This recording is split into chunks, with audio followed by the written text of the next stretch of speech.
Welcome to another segment of the BYU Management Society's Learn from Professionals initiative. Our goal is to provide guidance to young adults that are either exploring various careers or ready to jumpstart a career. Today, we have an opportunity to learn from Mr. Andrew Wan, a seasoned professional in the audit industry. So, Andrew currently serves as the head of Larson Certified Public Accounting IT Auditing Services. He is also the head of their internal training committee. He has over 10 years of public accounting experience and specializes in completing audits of public and non-public companies in a wide range of industries. So prior to joining Larson Company, Andrew spent 4 years in the Seattle office of PricewaterhouseCoopers. His experience includes providing attestation and consulting experiences in the areas of financial audits, SOC audits, reviews, mergers and acquisitions, transactions, and fraud examinations. He likes tricky financial concepts and confusing compliance principles. They're like a second language to Andrew. He has the ability to grasp and apply new compliance regulations almost seamlessly. Andrew can analyze complex issues and present them in a manner which creates understanding by associates, management, and board members. He's well-versed in the best practices of internal controls, including the IT environment of a company. Andrew is able to help many organizations strengthen their internal control environment to prevent fraud by making essential recommendations as part of their audit process. He's performed audits for various industries, including technology, insurance companies, manufacturing, technology, pharmacy, not-for-profits, franchising, logistics, and mortgage industries. So I know Andrew to have an infectious laugh, a really great positive personality to go along with his excellent skills in managing audits for complex clients. He's also a business builder who can design and execute audit processes. So among his lengthy and substantial education and accomplishments include his Master's of Accountancy from Brigham Young University in 2007. He's a member of the American Institute of Certified Public Accountants. He's a member of the Utah Association of Certified Public Accountants. He's a member of the Information Systems Audit and Controls Association, also a member of the Association of Certified Fraud Examiners. He currently holds the title of the firm's most adventurous eater, so he has to explain that. His favorite vacations including spending time with his family at a lake house in Washington State, where he grew up for half of his childhood. He was born and spent half of his childhood in Hong Kong. One of Andrew's other accomplishments is being the past president of the BYU Management Society, the Salt Lake City chapter.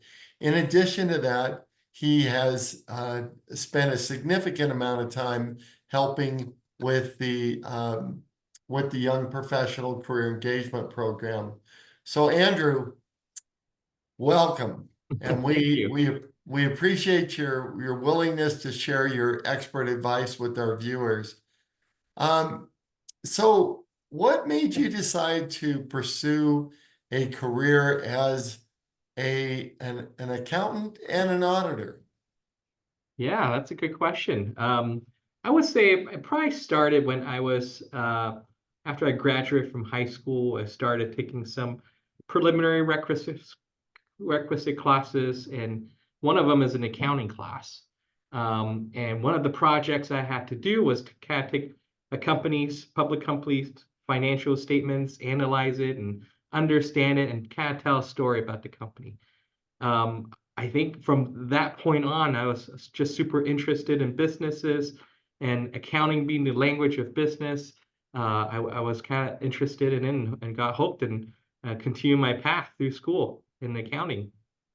That's great. That's great. So this is I know it's a passion for you, and I think that's incredible.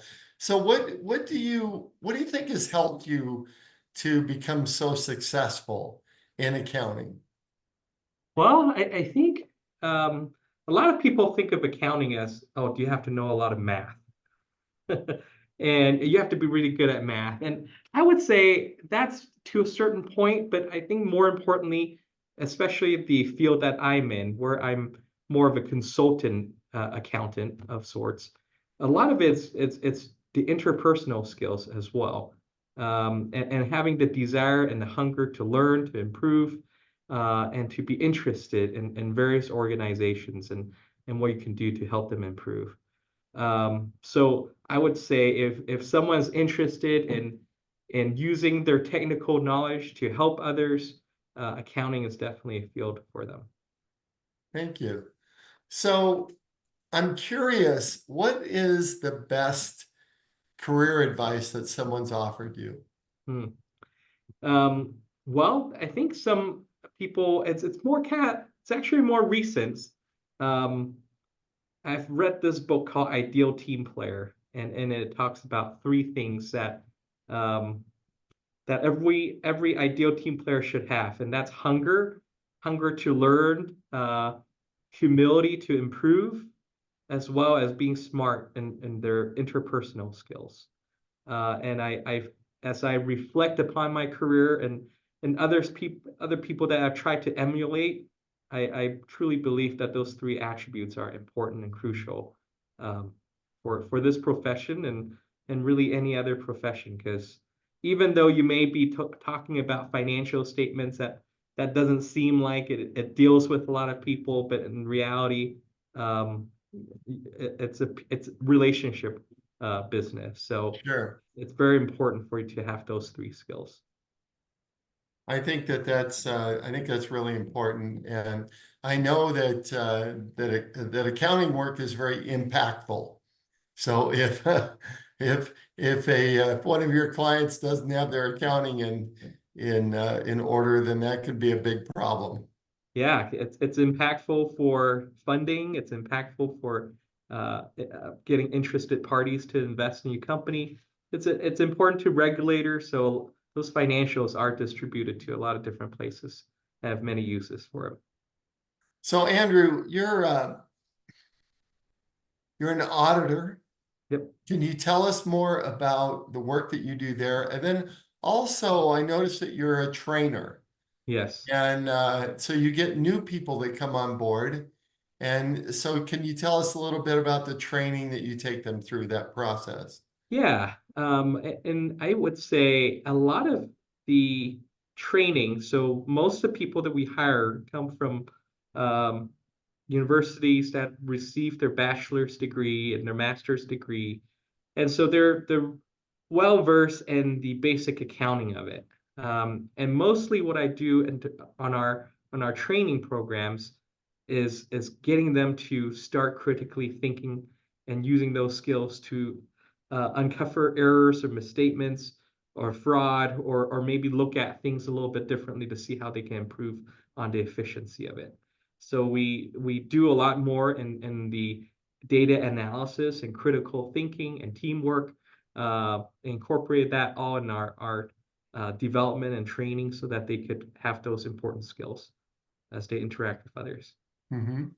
And so can you tell me a little bit more about the the head of the IT auditing services, what that encompasses? Yeah, sure. Yeah. So as far as my role here, I know you mentioned in the intro, I kind of started in the financial audit side. And most of my work at PwC originally were financial audits. So I got really good at understanding the financial statements. And then when I left there and came to my firm currently now, Larson Company, I kind of started branching out into some of the IT side as well, information Mhm. systems that are implemented by companies surrounding their processes and controls. Especially this day and age where our AI is kind of being implemented in a lot of companies. Technology is becoming more and more of a necessity for people to compete and to be efficient in what they're doing. So part of what I do in the IT realm is I go into companies and to make sure that their transactions are being processed completely and accurately and understanding the IT environment that impacts those. So for example, if a company is relying on a proprietary software that's utilizing it for their daily processing of transactions, then I'm starting to look more in the development lifecycle and controls that surrounds that, making sure that they have good security posture and everything that they do to make sure that the transactions are processed with appropriate integrity. I see. Okay.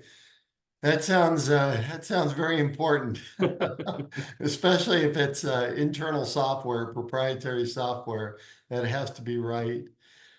So, Andrew, can you tell me in your career, has it always been this upward trajectory, or have you had to overcome obstacles in your career? Yeah, I would say as far as my career, um, it's always been with plenty of opportunities for me. Um, I've never been laid off. I never had a situation where I felt like I was stuck in a position without any upward mobility. I would say instead of that, though, one of the main challenges with my profession and my career is more of the work-life balance front. Um, our industry is very demanding with many long hours during busy season, and so and you really have to kind of sit down with your family and not only set expectations for what they should expect for your time when it comes to busy season, but Mhm. also what your family expects of you. Um, the one of the main reasons why I did decide to switch companies at the time is because of that, maybe that imbalance that I was feeling. So luckily I had great mentors and the company I was with and also people that I'm friends with where I lived that were also in the profession and they were a good sounding board for me. Essentially at the end of the day, it was a decision that my wife and I made with our children to decide what course is best for my career and Mhm. that's kind of ultimately what brought me to Larson and Company is because we wanted a place where I can make still a great impact to the company while providing a little bit more flexibility on the family front. So I know when tax filing seasons are, but what about audit work? When is your busy season, or let's put it this way, do you ever have a slow season? Yeah, that's a great question. And it doesn't seem like there's an ever slow season anymore. We still do have a busy season, although it's not as busy as what tax busy season would be. Mhm. So our first of all, tax typical busy season obviously is rounding filing deadlines of April 15th as well as September and October 15th deadlines. And they're pretty time crunch in those times. And so oftentimes they may have to work till late in the night to meet the deadline. For the audit side, is it's more client deadline driven and maybe sometimes compliance driven. So a company may have debt covenants that requires them to have financial statements by a certain date, and so those are the times that drives it. And due to that situation, with most companies having calendar year ends, I would say my busy season is probably somewhere around like February till May or June timeframe. That's when it's busiest. And then as far as my IT work, those are busier in the fall, probably sometime around August till November timeframe. Okay, so February, so that still gives you maybe at least 1 or 2 months to go skiing then. That's right. Yeah. Yeah. And I would also mention that, the audit busy season is not as compressed as tax. So even though I say busy, we're probably typically working between 55 hours during those busy times. Whereas on the tax front, they may be working 70 or 80 hours a Right. week during those times. Can you tell us a little bit more about the education requirements to be an accountant, to become a CPA, and you have your master's, you also have your master's degree. So is that something that you recommend as a typical path? Yeah. And a lot of it's driven by what states' requirements are for being qualified to take the CPA exam, the Certified Public Accountant exam. For Utah, it does require 150 hours.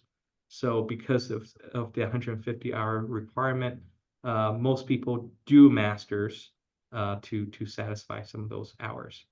And a lot of universities actually have 5-year programs. And what I mean by that is they cater to CPA candidates so that they can get the master's and the bachelor's at the same time in 5 years, instead of just a bachelor's in 4. BYU being one of those universities that cater to that. So I got my bachelor's and master's at the same time from BYU, and then I sat for the CPA exam and took that to be a certified CPA. And then later on, I also received my certified fraud examiner's certificate as well. Okay, so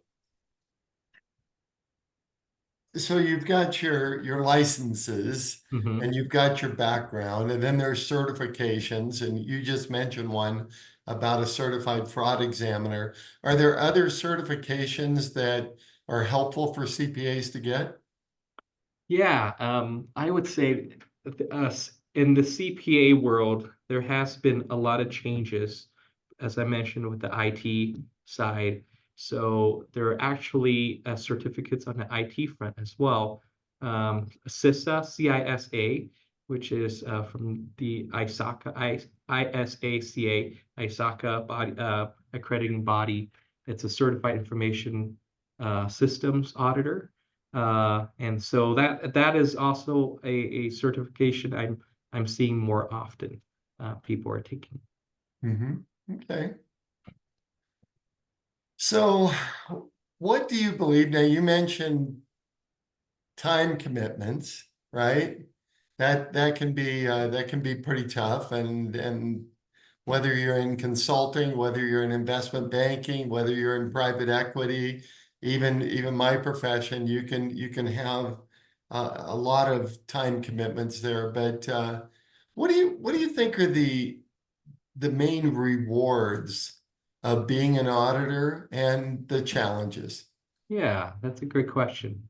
Well, one thing I really like about being an auditor and being involved in this industry is the variety. You get to learn a lot. Every day is a new challenge that clients bring to you, and you're a problem solver. So you're helping your clients understand what their issues are, and providing some guidances about where the pitfalls are, so they're ready. You never want to surprise your clients with any surprising findings. So we try to truly be partners to them to help them understand where the pitfalls are. And so having that understanding and that opportunity to see a lot of businesses helps you grow and helps you learn. And so that is what is very rewarding for me is this continual understanding and learning that kind of comes with it. Hmm. Um, uh, Challenges, you mentioned a little bit about the time commitment. But at the same time, though, it also could be a reward because we are somewhat flexible in how we determine our what our day looks like. We're never tied to a desk. We're flexible in what we do, if my kids have certain competitions during the day, I'm able to take some time and go to those and then catch up later. And so that flexibility is something that my family and I truly do enjoy. And then I think another thing, I'm currently, as you mentioned, a partner here at Larson Company. It's also a place to be an entrepreneur, right? If you have the entrepreneurial spirit that you want to kind of chart your own course a little bit, and then the public accounting world's a good place to be because ultimately you are an entrepreneur to help grow your business. Nice. So staying on the time commitments, you're also a bishop, right? Yes, I And am. a bishop has a lot of responsibilities, a lot of commitments. How does that all fit for you? Yeah. Well, as far as time commitments wise, I think everyone that I work with are aware that I need to be certain place Wednesday nights, and that on the weekends I'm off and I'm truly off, and I'm not going to respond to emails and on Sundays. And uh, I just kind of built that into part of my life. And as I mentioned before, that flexibility is actually what is also helpful for me to be able to serve my God and serve in those areas that I have faith in. That's awesome. So, Andrew, I know you love best practices, right? So what do you think are some of the best practices of the most successful leaders in your profession? Yeah, that's a great question. I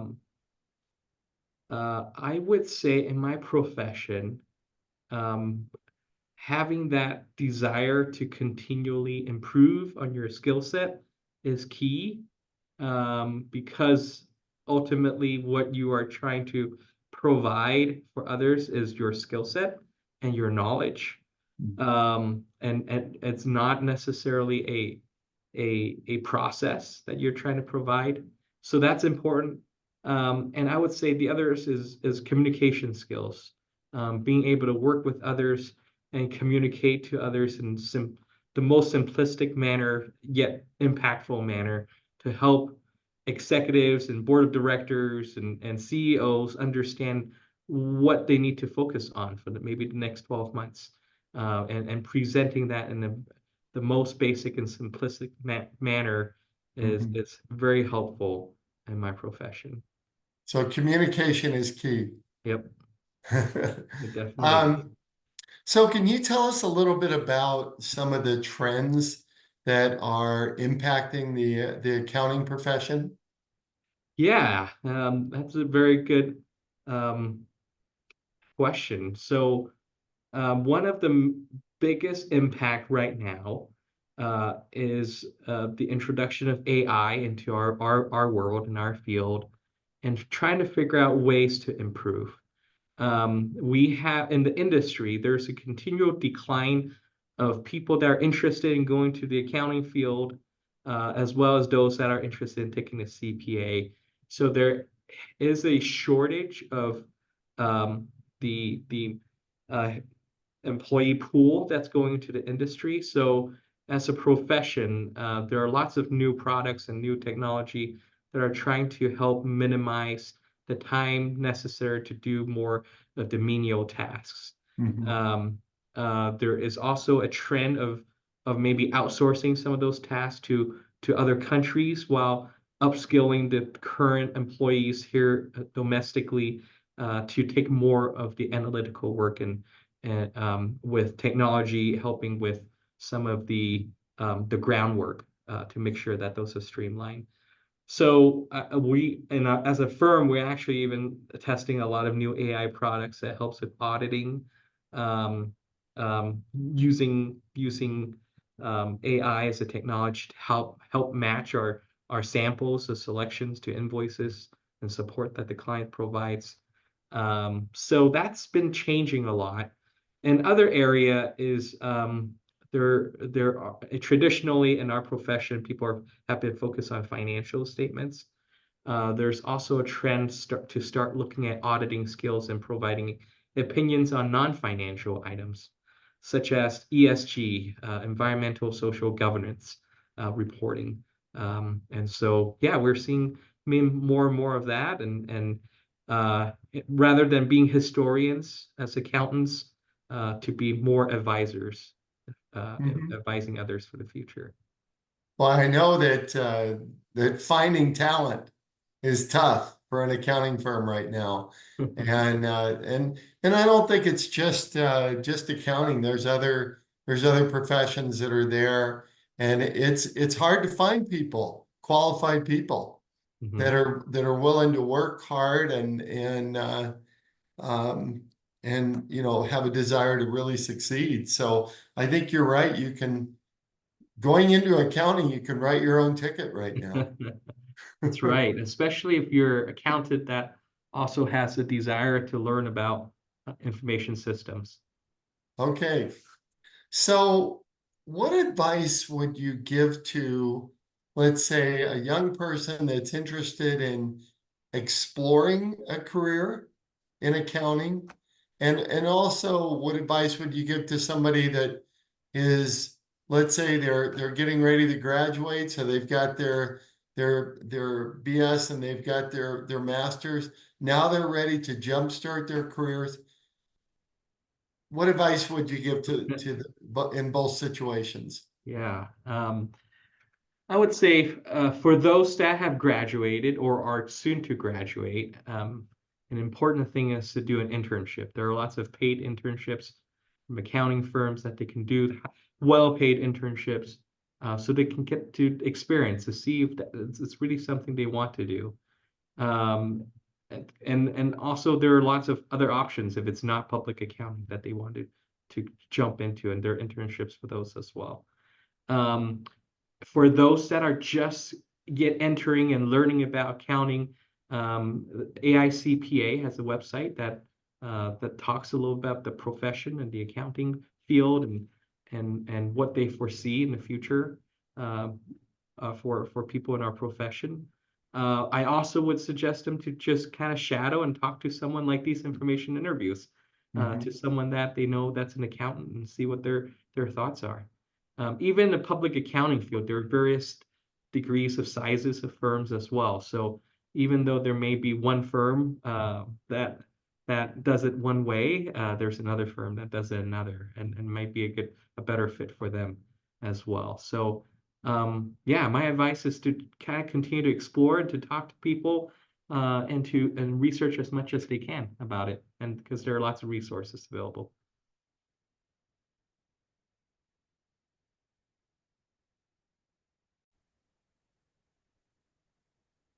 So Andrew, I think it's we do want to spend time to be proficient in our occupations, and especially if like you I can see that you have a real passion for what you're doing.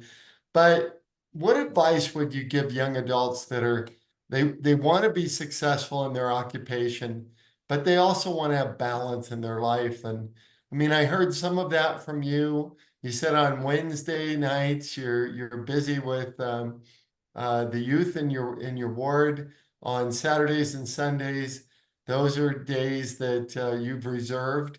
But what other advice, especially for maybe a young person that's just getting started in accounting, um, where there's a lot of commitment expectations? Yeah, I would say it's a decision that they will really have to make with their family, as well as being transparent about some of those priorities with their employer as well. Um, you know, one thing when I started my career, I was I was working with a lot of people that are single, they don't have a family or not, commitments at home. And so it was foreign to them to understand and even consider that there may be certain commitments like that.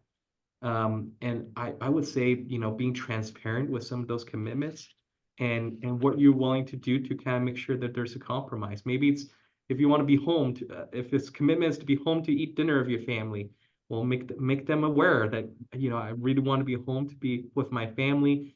Is it okay if I jump back on afterwards at night and to Mhm. complete the work that I have? And I think it's just being transparent and sharing with those would help a long way, not just for themselves, but also for others that have similar values and commitments as well. Um, and if they find that they're in a situation where there's a firm or a company that doesn't value those commitments, then there are also other organizations that do. So I don't think they need to be saddened or disappointed or discouraged that there won't be a perfect fit for them, because there will be. Mhm. I found it interesting that sometimes there's a conflict between how does your career fit into your life versus how does your life fit into your career. Hmm. Yeah. And sometimes that conflict morphs over a career. When you're first starting out, might require more of a commitment, but as you get to be more senior like yourself, you have more flexibility. Um, so another question for you. I know you mentioned ESG. There's a lot of young people, they want to make sure that their career has a meaningful and positive impact on society. And how does accounting do that for you? Yeah. So I look at it at the companies I help, and aligning my values and what I want to make an impact to the world, to the companies that I serve. And as accounting is the language of businesses and any organizations, not just for profit, but as well as nonprofit as well. Mhm. And so you're able to still make an impact in accounting by the organizations you support in those areas that resonates with you. So um, you mentioned previously that your current position that you have, uh, you got that position because you knew other people. You knew people in your company now. And so can you talk about networking? How important is that? Not only starting a career, but also advancing within the industry. Yeah, that's it's very important in this industry that we're in, because it is a relationship business. And so a lot of our marketing is truly done just by word of mouth. We do good work for one, or we have connected with someone 4 years down the road. Just last week, we won a bid because I had lunch with someone 10 years ago, and they remembered me from that. So networking is important. So highly encourage our staff too, as they think about their marketing goals. Every year they have to set goals, and sometimes the staff sits there and think, well, what are my marketing goals? And I said it's pretty basic. It's to start building your network, start connecting with your friends, start keeping in touch with your previous classmates, because you never know in the future what those networks are going to when they're going to come into play. So Andrew, now I want you to put your bishop hat on and what advice would you, maybe some life advice that you can offer to our young adults, our young viewers? Yeah. Yeah, I would say even in career wise, don't be afraid to try new things and to make mistakes along the way. It's okay for you to not try something knowing that you're not going to be good at it right at first. But if you have those three things, that being hungry, being humble, and being smart with people, and if you have those three attributes and you keep at it, Heavenly Father is going to help you, and other people, He's going to send people in your path to help you along the way, and you're going to be able to change and morph into something which God has prepared for you. I like that. Thank you. So to wrap things up, Andrew, I want to thank you for the time that you've taken today to offer career and life advice to young adults, especially those that are interested in a career in accounting or as an auditor. And that's great advice that you've shared with them. I'm sure it'll be very helpful. So we'd also like to remind our viewers that they can, if they're interested in learning more about a profession, they can reach out on their own to seasoned professionals like Andrew to schedule an informational interview or to ask someone for an introduction to a professional that they may know. To prepare to do an informational interview, we recommend that you watch the video on our website titled Conducting Informational Interviews.